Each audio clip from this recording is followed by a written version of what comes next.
9時に中標津空港に到着しました。本日は弾丸1日で根室観光スポットを巡るです。本日の弾丸プランです。道の駅スワン44に10時半に到着し30分ほど滞在。道の駅スワンから春国台へ11時5分到着し50分ほど滞在。春国台から食事と喫茶バラへ12時10分に到着し50分ほど滞在。バラから明治公園へ13時5分に到着し10分ほど滞在。明治公園から北方原生海へ13時半に到着し20分ほど滞在。北方原生花園から野サップ岬エリアへ14時に到着し1時間45分ほど滞在。野サップ岬から根室市歴史と自然の資料館へ16時15分に到着し15分滞在。資料館から車石へ16時35分に到着し20分ほど滞在。根室市歴史と自然の資料館が16時30分に閉館なのでギリギリでした。これで大体の根室観光スポット制覇。最後に時間の都合で行けなかったスポットも紹介します。では最初のスポットである道の駅スワン44、国道44号沿いにある日本最東端の道の駅です。中標津空港から車で1時間ほどで到着します。根室市の一部の島でしか生息しないエトピリカちゃん。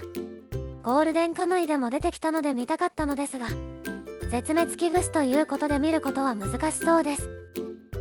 開放的な大きなガラス窓から春国台や風蓮湖を眺めながらご飯がいただけます。ここのレストランで花咲ガニ釜飯食べてみたかったですがまだレストランが営業していないのでサクッと次へ行きます。風蓮湖の名前の由来はアイヌ語の赤く染まった水フーレから名付けられたとされています。春と秋に大白鳥、春から秋には誕生、冬には大鷲を見ることができるそうです。お次は春国台です。風蓮湖と根室湾とを仕切るように位置する春国台は砂が堆積した砂州です。その砂丘上にできた赤エゾマツの純林は世界で2例しかありません。春国台風蓮湖周辺では約300種の野鳥が確認されており日本屈指の野鳥の楽園としても知られています。スワン44根室から車で4分とすぐ近くですが気づかず一度通り過ぎてしまいました。春国台へ行くはずが根室市春国台原生野鳥公園ネイチャーセンターへ行ってしまいました。遊歩道の入り口はここではなくこの施設手前の道を進まないといけなかったみたいです。いくつかコースがあります。北狐コースはシューズでも行けると聞いていたので行ってみることに。春国台は長さ 8km の細長い島です。風蓮湖と海に囲まれています。天気が良かったらすごく綺麗なんだろうな。私たちが行った時は遊歩道の修繕作業をしていたので砂利道を歩きました。ヤブ蚊が多く服の上から刺されました。ムヒパッチ持ってきててよかった。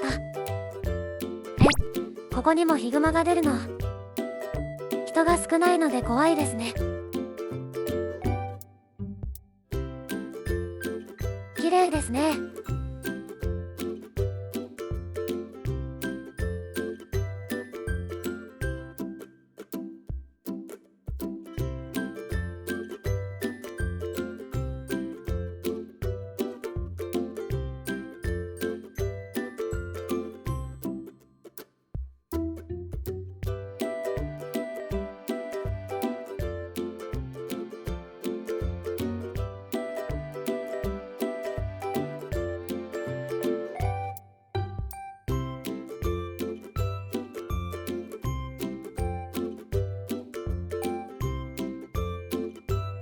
ぬかるみがシューズでは行けないと判断しエゾマツコースを歩いてみました。海風がすごく強くてずっと風に当たっていると寒くなってきました。しかしエゾマツコースに入っていくと暴風林となって風を感じなくなりました。こんなに違うんですね。風で倒れた木々がたくさんありました。ここでヒグマが出たら怖いな。急に怖くなってきたのでさっと見て次へ向かいました。本当は砂利道でなくてこの遊歩道を通るのですが、途中穴が開いていました。そろそろお昼の時間でお腹が空いてきたので2つ候補を挙げていたところへ行ってみます。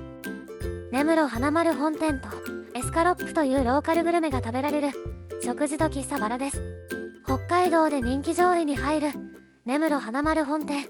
この日は待ち時間が1時間だったのでもう一つの候補へ行くことに。食事と喫茶バラさんへ。エスカロップとはバターライスにポークカツが乗ったご当地グルメです。ここ根室のエスカロップ人気3大店はドリア、バラ、ニューモンブランと言われています。駐車場は隣にあります。エスカロップはもともと漁師さんが早く食べれてボリュームのある料理が食べたいというところから誕生したようです。名前の由来はフランス語のエスカロープから来ているそうですよ。略してエスカとも呼ばれています。店内はレトロ可愛くて綺麗でした。ミックスエスカとサラダを注文しました。ライスにはコーンが入っていました。エビフライ大好きなのでテンションの上がるメニューです。バラ山から明治公園までは車で5分で到着します。明治8年に国が創設した牧場の跡地を利用した公園です。現存するレンガ造りのサイロとしては国内有数の古さを誇るため国指定の登録有形文化財となっています。サイロとは牧草や飼料を空気に触れないように保存し長期間発酵保存をさせておくための建物のことです。哺乳瓶みたいな形で可愛いですね。次は明治公園から車で14分のところにある北方原生花園です。夏はポニーが放牧されています。6月下旬から7月中旬にはヒオウギアヤメが咲き乱れるそうです。残念ながらポニーたちは違うエリアで草を食べていました。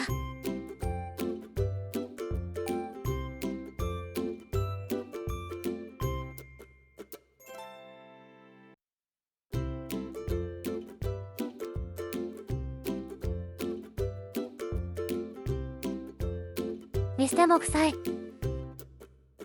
ポニーたちのうんちがたくさん落ちていました。一部自主規制しますね。20分ほど滞在し日本最東端へ移動します。北方原生花園から車で13分のところにあるのサップ岬へ。同じような敷地に固まっているのでまとめて紹介します。これは北方領土返還と平和への祈りを込めたモニュメント、島の架け橋です。天気が良ければこんな感じで見れます。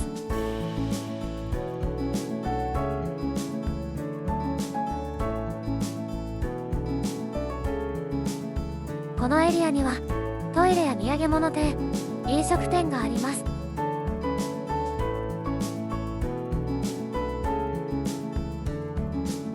ここの土産物店は気分次第で営業終了するみたいです。何時に店が閉まるか読めませんね。日本最東端のポストがありました。こういうのついつい取っちゃいますよね。美味しそうなお食事がたくさんありますが、私たちは鈴木食堂さん名物生さんま丼を食べに来ました。他のお店にも生さんま丼はあるのですが、なんたって鈴木食堂は生さんま丼発祥の店。ここではまず注文するものを決めてからレジで先払いします。 B さんま丼セットに1000円をシェアして食べました。まあまあの値段ですね。本日のサンマは冷凍サンマのようです。サンマの水揚げがない時期は冷凍サンマのようです。着丼しました。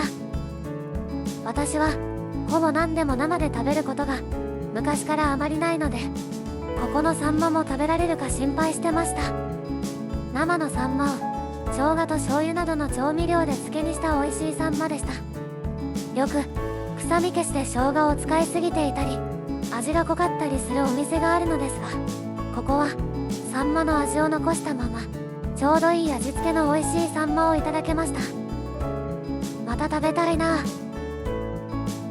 100円で証明書がいただけるようです。商売上手ですね。同じエリアに根室市北方領土資料館もあります。ここでどこから来たかアンケートを書くと無料で最東端の証明書をいただけます。中継を撮っているように見えました。北方領土って実は大きいって知ってました。択捉島の面積は鳥取県とほぼ同じです。北方領土すべて合わせると福岡県の面積より大きいらしいです。知らなかったです。本土最東端に位置し、日本で一番早く日の出が見られるスポットの納沙布岬。納沙布岬では1月1日初日の出を見るために多くの人が訪れるそうです。根室市歴史と自然の資料館へ向かう途中に日本最東端のセイコマがありました。しかも大好きなホットシェフ。納沙布岬から車で30分で根室市歴史と自然の資料館に到着。入り口が控えめだったのでどこから入ればいいのか少し悩みました。今回は弾丸ツアーだったので閉館15分前に到着。しかし私たちはあるものを見るためだけに来たのですぐ見終わります。それは北緯50度線にあった日露国境標石です。現像している日露国境標石は4つあったうち2つのみです。1つはサハリンの郷土博物館に保管されている天台1号。もう1つはここ根室市歴史と自然の資料館にある天台2号です。ゴールデンカムイでは160話でキロラン家たちが密入国する際、ウイルタ民族のアンマーがズキンちゃんに狙撃されるところです。本物のマキリだ。最後の観光スポットは車で3分のところにある車石です。ここは必ず行かねばならぬと思って向かったスポット。ゴールデンカムイの第152から154話で出てくる脱獄囚で人斬り同一郎と呼ばれるキャラクターの終焉の地となるスポットです。まさにこの岩、漫画ではここで土方歳三によって悲しき人生の終わりを迎えます。グリッチエフェクトのような現代から過去の映像に移り変わる描写がかっこいいんですよね。荒波が立っていますね。これで根室観光は終わりです。最後に時間の都合で行けなかった近隣スポット。根室市ではなく厚岸郡にあります。ルパン三世の原作者であるモンキーパンチ氏の生まれ故郷。 JR 浜中駅にはルパン三世のキャラクターたちの等身大パネルが設置されています。ここから今晩のお宿がある釧路まで車で約2時間。To be continue です。